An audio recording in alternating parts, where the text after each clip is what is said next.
The fight over the 14th Amendment split the women's movement asunder.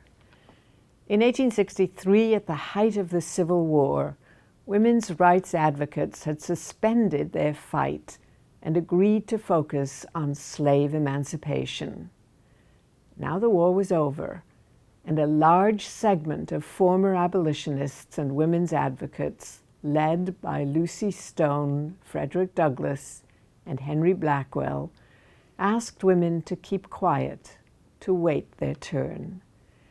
Demanding the vote for women would, they agreed, run the risk of depriving the African American, the former slave, of rights that were justly due him. But Stanton and Anthony, Sojourner Truth, and many other women felt betrayed. They declared themselves furious that after fighting for freedom for enslaved peoples, women's rights should be so crassly ignored. Do you believe the African race is composed entirely of males? Stanton asked indignantly.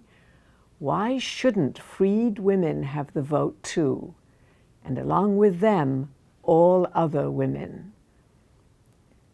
About a year after the passage of the 14th Amendment, Kansas conducted a referendum on black male suffrage and another at the same time on women's suffrage. Should women be granted the vote? Should black men be granted the vote? The campaign over the two referendums affirmed the bitter split between the former allies for women's rights. Stone campaigned on behalf of the black male vote. Anthony advocated for women's suffrage. Stanton remained at home. The bitter conflict led Lucy Stone to create the American Women's Suffrage Association, which accused Anthony of supporting racist Democrats by putting women's interests ahead of the interests of black men. Stanton and Anthony, retaliating, created the National Women's Suffrage Association.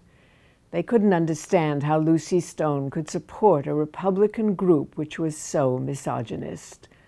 Why should they agree to give one portion of the population a vote and not the other portion?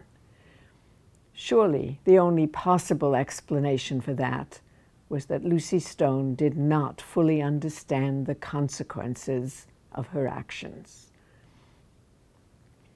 In the early part of the 1870s, we watch as women tested the 14th Amendment, claiming that it protected their right to vote anyway. In retrospect, these efforts appear humorous, but at the time they were deadly serious. In 1872, groups of women here and there went to polling places to cast their ballots. They were given separate boxes to deposit their paper ballots. The boxes were then destroyed. Susan B. Anthony went to the polls near her home in Rochester, refused to leave until her ballot was accepted, and was promptly arrested. In that same year, Victoria Woodhull ran for President of the United States and introduced some further divisions.